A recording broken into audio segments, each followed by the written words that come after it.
Good afternoon, everyone. My name is Tashika Ellis, and I'm here to do a quick demonstration of how the glaciers move down the mountain valley. This is what I understood and what kind of helped me to be able to have a visual. So hopefully this will help you as well. So here we have our mountain.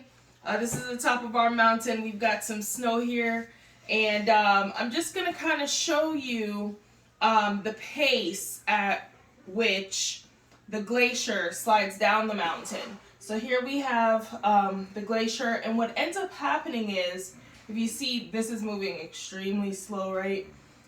When you look at it from the naked eye, if you're just staring at it, it may be kind of hard to see in real life, as the glacier is moving.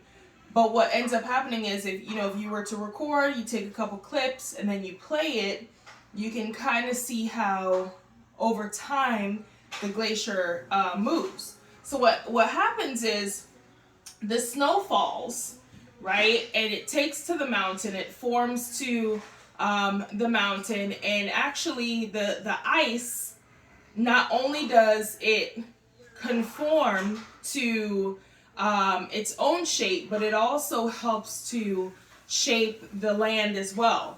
And so as the glacier is sliding down, right, as it's going down, the top of the mountain is the most hollow section here.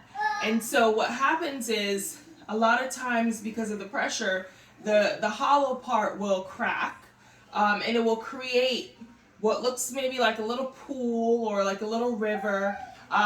They're called crevasses. And so it'll sit there and it will collect water, and eventually the crevasses, it will drip through to the base of the glacier. So it ends up, if you just think about it, right, it'll start to do this and drip through, right, and it goes at the very base of the glacier, right, so that ends up underneath, okay. And that also helps the glacier to slide from the moisture, from the collection. That helps the glacier to slide. So as it's moving down, the shape changes. The shape of the glacier changes. It doesn't just stay in this one original shape. As new snow falls and as it's sliding down, the shape will go ahead and change.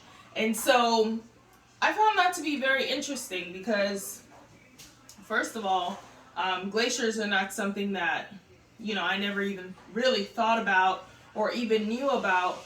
But to know that, new snow falls and it collects, and then it ends up having like this river motion, so to speak, is very fascinating. A lot of times when you think of snow, you think of it as a solid, and you don't think of it moving unless it's melted. But with glaciers, it actually does move. It slides, and the glacier may be here today, and 20 years from now, it's on the other side of the wall.